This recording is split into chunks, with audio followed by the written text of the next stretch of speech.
Era uma manhã abafada no interior de Goiás. O sol ainda mal havia subido, mas o calor já começava a desenhar ondas no asfalto da pequena cidade de Monte Azul. Na calçada em frente ao banco principal, um homem de chapéu de palha, camisa xadrez suada e botas empoeiradas observava o movimento com olhos serenos. Ninguém ali imaginava quem ele era. Nem mesmo os funcionários do banco, que o notaram apenas como mais um da roça. Com passos lentos, ele atravessou a porta giratória, tirou o chapéu em sinal de respeito e se dirigiu ao balcão. Nas mãos, uma pasta gasta com alguns papéis e um cartão magnético. No rosto, o cansaço de quem acorda antes do galo cantar, mas também a firmeza de quem sabe exatamente o que veio fazer. Bom dia! Eu queria fazer um saque, disse ele, em voz baixa e tranquila. A atendente mal levantou os olhos. Notou as unhas sujas de terra, o sotaque arrastado e a roupa simples. Digitou com frieza no sistema e, antes mesmo de perguntar o valor, já puxava o protocolo de segurança para clientes suspeitos. Documentos, por favor, disse, seca, como se falasse com alguém prestes a cometer um crime. O homem entregou tudo, sem pressa. Sorriu, como quem estava acostumado com aquilo. Quero sacar 40 mil. A atendente congelou. Olhou novamente para ele. Depois para o sistema. Depois novamente para ele. O senhor, tem certeza do valor? Tenho sim. É meu dinheiro. Ela se levantou, saiu da mesa e foi direto à sala do gerente. O clima começou a mudar. Enquanto isso, o homem, conhecido apenas como seu Agenor por quem trabalhava em sua fazenda, continuava ali, esperando com calma. Observava cada detalhe. A senhora idosa que pedia ajuda e era ignorada, o pai de família que falava baixo com o caixa, pedindo que não descontassem taxas, e os olhares que ele mesmo recebia, como se fosse um intruso naquele lugar que, ironicamente, ele conhecia melhor do que qualquer um ali. Na sala dos fundos, o gerente torcia o rosto num misto de desdém e preocupação. Essa conta tem movimentações altas. Mas esse cara aí, com essa aparência, aposto que tem coisa errada. E então deu a ordem que mudaria tudo. Chama a segurança. E se ele insistir, a gente aciona a polícia. Mas o que ninguém ali sabia é que aquele homem era o verdadeiro dono daquele banco. Do lado de fora da sala de vidro, seu Agenor permanecia calmo, sentado num dos bancos de espera, enquanto alguns clientes trocavam cochichos e olhares desconfiados. Ele havia retirado o chapéu e agora o segurava no colo, como quem respeita o ambiente, mesmo sendo desrespeitado por ele. A segurança chegou rápido. 2 homens altos, de uniforme azul escuro e olhar severo, se aproximaram com a mesma expressão de quem já sabia o desfecho da história. Só não sabiam que estavam prestes a se tornar figurantes num enredo completamente diferente. Senhor, nos acompanhe até a sala de atendimento, por favor, disse um deles. Algum problema? Perguntou seu Agenor, sem levantar a voz. Só precisamos esclarecer umas informações, respondeu o outro, já se posicionando ao lado do homem como se fosse escoltá-lo. Lá dentro, o gerente, um sujeito engravatado, cabelo engomado e expressão que misturava arrogância com desprezo, o recebeu com um sorriso forçado. O senhor me desculpe, mas a quantia que mencionou é incompatível com seu perfil. O sistema identificou a movimentação como suspeita. Entende? Entendo, respondeu seu Agenor, apoiando o chapéu na mesa. Entendo que vocês julgam um cliente antes mesmo de saber quem ele é. O gerente fingiu não ouvir. Vamos simplificar isso. Me diga de onde tirou esse cartão. Essa conta não é sua, certo? A frase caiu como uma lâmina. Seu Agenor apenas olhou nos olhos do homem. Não havia raiva, nem medo. Só uma firmeza silenciosa de quem já passou por aquilo muitas vezes, mas que, dessa vez, não ia engolir calado. O senhor tá me chamando de ladrão? Não coloque palavras na minha boca. Mas veja bem, com esse tipo de vestimenta, vindo do campo, falando do jeito que o senhor fala, não combina, né? Os 2 seguranças assistiam tudo em silêncio. A funcionária Priscila, que estava atrás do caixa, agora fazia anotações como se estivesse ajudando a montar um boletim de ocorrência. Vamos fazer o seguinte, disse o gerente, já perdendo a paciência. Se o senhor não tiver como provar que é o titular dessa conta, vou precisar acionar a polícia. Seu Agenor suspirou, pegou sua pasta gasta do chão e abriu calmamente. De dentro, tirou apenas um celular antigo, um pouco riscado, e disse: então é hora de fazer uma ligação. Vai chamar quem? Um advogado da roça? Zombou o gerente. Mas ele não respondeu. Discou um número e falou apenas: ativa o plano. Agora. Menos de 15 minutos depois, 2 carros pretos estacionaram em frente ao banco. E o que aconteceu em seguida? Ninguém ali jamais esqueceria. As portas do banco se abriram com um estalo seco. 3 homens de terno escuro, com pequenos comunicadores nos ouvidos, entraram em fila, seguidos por uma mulher elegante, de pastas na mão e expressão séria. O silêncio caiu como uma tempestade. Até o barulho do ar-condicionado parecia ter sumido. O gerente Rodrigo, que segundos antes zombava de seu Agenor, ficou visivelmente desconcertado. Boa tarde. Viemos falar com o senhor Agenor Batista, anunciou a mulher, sem rodeios. O nome ecoou pela agência. Seu Agenor se levantou, calmamente, como se estivesse apenas esperando o momento certo. A mulher estendeu a mão com respeito. Presidente, temos tudo pronto. Está no horário exato. O gerente arregalou os olhos. Presidente? A mulher o ignorou por completo e continuou. A auditoria surpresa será feita em tempo real, como o senhor pediu. Já informei a central. Tudo está sendo gravado. Rodrigo ficou pálido. As pernas bambearam. Os seguranças olharam um para o outro, sem saber se pediam desculpas ou pediam demissão. O que está acontecendo aqui? Murmurou Priscila, a funcionária, com um frio na espinha. Seu Agenor então se virou lentamente para o gerente e perguntou: agora podemos conversar como adultos? Rodrigo gaguejou. O senhor, El? Sou o dono da rede de cooperativas da qual esse banco faz parte. O nome está nos contratos, nas atas e nos registros da junta comercial, respondeu, com a mesma voz tranquila de sempre. Mas, por quê? Por que veio assim? Desse jeito? Porque eu precisava ver a verdade. E vocês me mostraram. E mostraram rápido. A funcionária com a pasta abriu um documento diante do gerente. Senhor Rodrigo, o senhor está sendo afastado por suspeita de má conduta, discriminação e quebra de diretrizes éticas. A partir de agora, está impedido de operar qualquer sistema da empresa. Isso é um engano. Eu só estava seguindo o protocolo. Tentou argumentar, a voz embargando. Seu Agenor o interrompeu com a calma de um trovão. Se protocolo inclui humilhar quem tem a mão calejada, então o protocolo está errado. O público, antes desconfiado de seu Agenor, agora assistia tudo com olhos arregalados e vergonha na cara. A senhora da fila, o rapaz com uniforme de obra, todos agora viam aquele homem simples como que ele era, um gigante vestido de humildade. E o que ele faria nos próximos minutos? Deixaria um legado naquela cidade. O gerente Rodrigo ainda tentava entender o que estava acontecendo. Seu rosto, antes tão cheio de autoridade, agora se contorcia num misto de arrependimento, vergonha e desespero.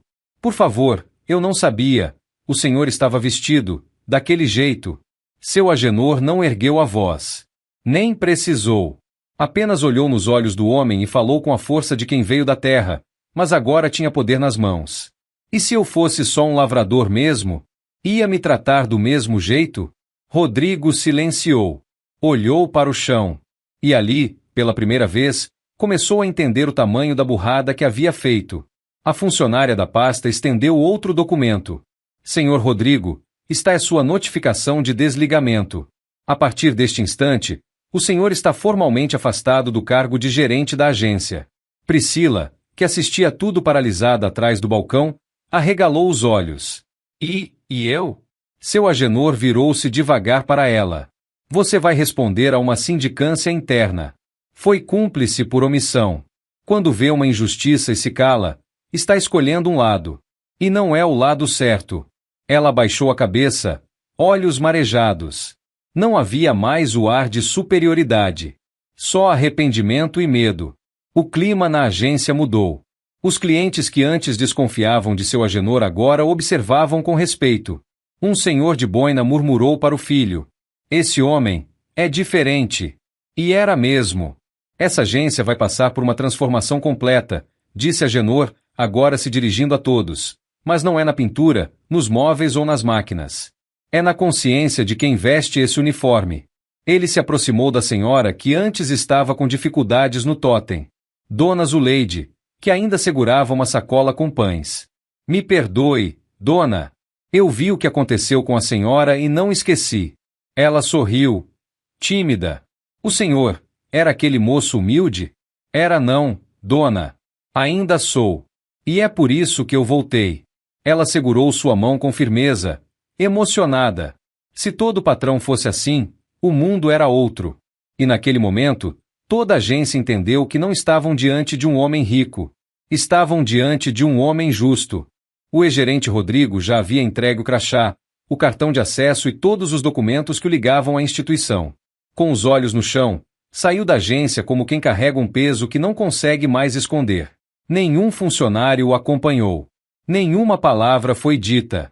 A única trilha sonora era o som de seus próprios passos de derrota. Seu Agenor permaneceu em silêncio por alguns segundos. Observava o ambiente, sentindo o cheiro do ar-condicionado, o brilho da luz branca nas paredes e o reflexo do próprio rosto nos vidros. Era aquele mesmo lugar que, anos atrás, o rejeitou quando ele tentou abrir sua primeira conta. Na época, diziam que não valia a pena abrir conta para quem só vendia mandioca. Que não era cliente rentável. Mas ele seguiu. Trabalhou sol a sol. Começou com 2 alqueires e uma bicicleta emprestada. Hoje, era dono de uma cadeia agropecuária que fornecia para o país inteiro. Mas ainda assim, escolheu não se afastar da origem. Quero que cada um aqui saiba de uma coisa, disse ele, olhando para todos os funcionários. Ninguém aqui perdeu emprego porque errou. Perderam porque escolheram o orgulho em vez da empatia. Priscila chorava baixo, sentada no canto. E não pensem que estou fazendo isso por raiva. Raiva passa. O que fica é o exemplo. Ele então se aproximou do caixa vazio, retirou o crachá da mesa e segurou-o por alguns instantes. Esse crachá pesa. E pesa mais quando se usa para humilhar quem está do outro lado do balcão. Alguns clientes começaram a aplaudir. Timidamente no início, depois com mais força. O segurança, que antes seguiu seu Agenor com o olhar como se ele fosse um criminoso, agora fazia continência involuntária, como quem reconhece um verdadeiro comandante. A partir de hoje, esta agência não será conhecida pela fachada moderna ou pelas metas de lucro, disse ele, de pé no centro do salão.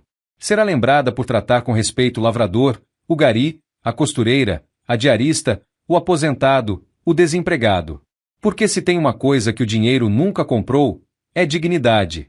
E naquele instante, ficou claro, aquela não era uma demissão. Era uma poda. Uma retirada dolorosa, mas necessária, para que a árvore pudesse crescer forte, honesta e frutífera. Seu Agenor caminhava pelos corredores da agência como quem revisita um campo recém-plantado, examinando cada canto, cada olhar, cada gesto. Mas agora, havia algo diferente. Os olhares que antes eram de julgamento, agora eram de respeito, e até de vergonha. A gerente administrativa, uma mulher mais velha chamada Vera, que até então se mantinha em silêncio, se aproximou com as mãos entrelaçadas. Senhor Agenor, quero pedir desculpas. Eu vi o que estavam fazendo com o senhor, e não falei nada. Me calei. Ele a encarou com serenidade.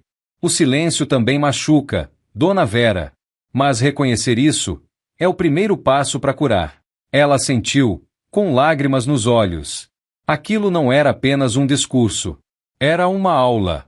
E o aprendizado estava entrando fundo nas veias de quem ouvia. Na porta da agência, clientes que já haviam sido atendidos não iam embora. Queriam ver onde aquilo tudo ia dar. Um rapaz jovem, com uniforme de motoboy, se aproximou do balcão. Seu Agenor, desculpa atrapalhar, mas posso só agradecer?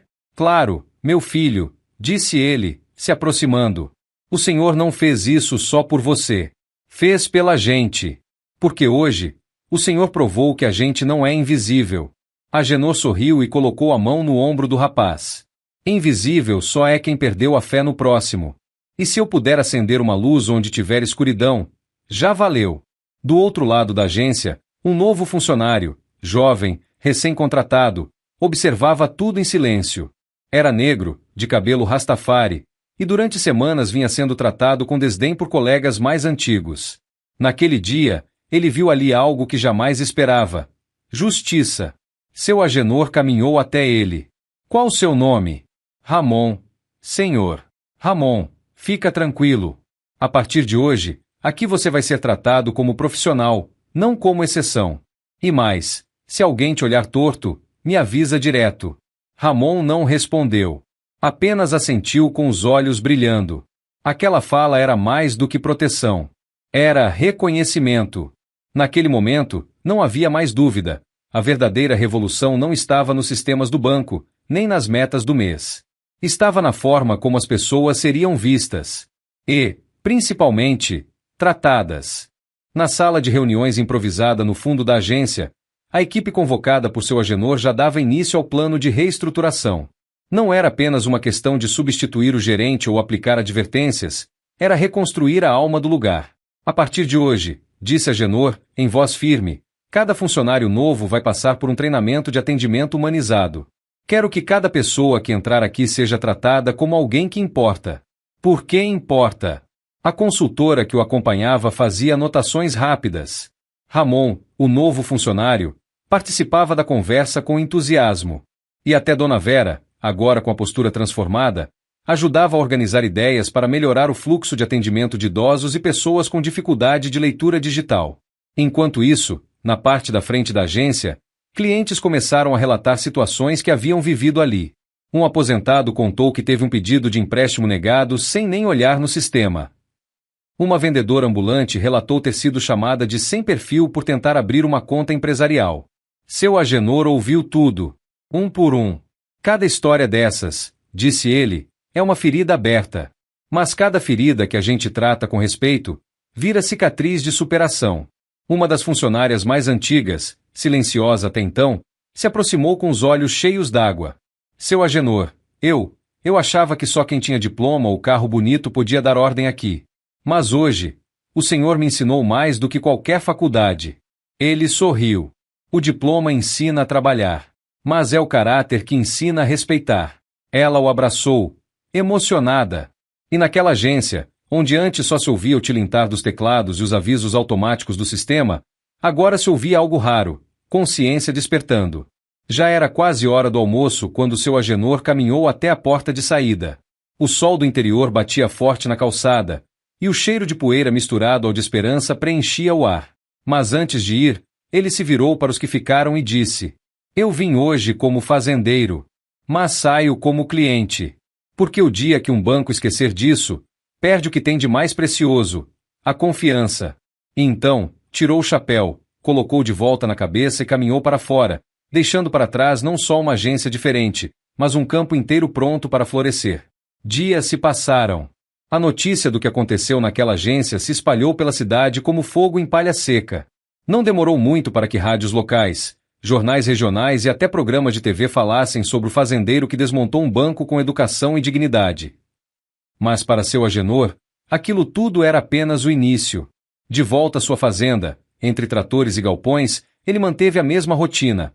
Acordava cedo, andava entre os funcionários, conversava com cada trabalhador pelo nome, comia no refeitório coletivo e nunca deixava de perguntar: Tá tudo certo com você?